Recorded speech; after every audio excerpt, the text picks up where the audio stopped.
If you're in the food and beverage business, you're in the nutrition business, and you need to have nutrition as central to your business model. And investors will look at this as a risk and opportunity issue.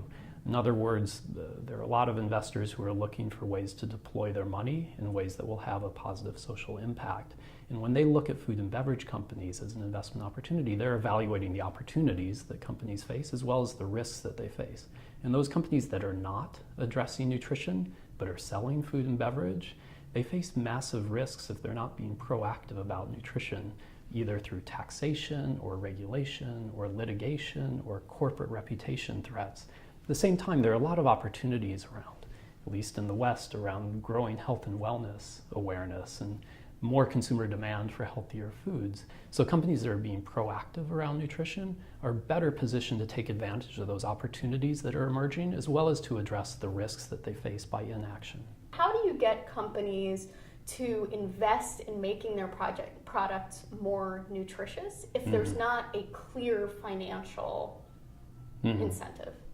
Well, let me give you a concrete example of a company that we worked with. It's an Ecuadorian company that's been in the dairy business for some years and had been selling dairy products to consumers across the country, but mostly middle income and upper income consumers. They thought that there would be a market among low income consumers. It was a potential growth area for them. And they also wanted to have some positive social impact. They're a family-run company that's been in the business in Ecuador for years, and they wanted to do something around malnutrition in the country. So they did want to explore that market, but they needed to make sure it had made business sense for them. They weren't going to jump in if they were going to lose money. And so they asked us for support in exploring that market. So it was things around doing market research, talking to low-income consumers about the products that they might want to consume, what price are they willing to pay, how many of the product are they willing to buy each week. So that was a key piece of research that had to be done to identify, is there a market there?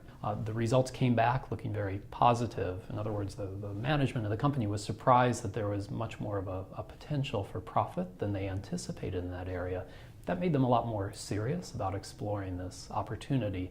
The next step then was to develop a business plan to see what the revenue projections would look like.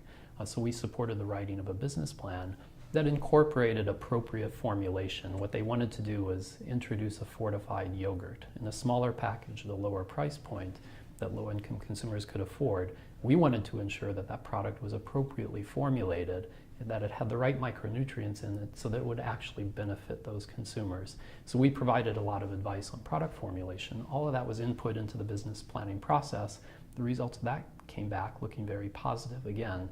But the management of the company took a very serious look at it again to make sure that this was a viable business opportunity for them. They needed some support to better understand the market that they were trying to sell to. So we provided consultants who understand behavior change communication and could advise the company on how do you market a nutritious food to consumers so that they understand the importance of the micronutrients that are in that product.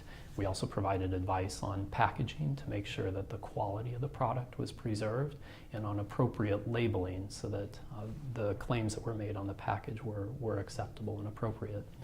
So with all of that assistance, again, the company wanted to do something that would lead to an impact, but only if it could be sustained over time. And based on all of those inputs, it realized it had a commercially viable product and decided to move ahead. We now have fortified yogurt on the shelves in Ecuador being sold to low-income consumers.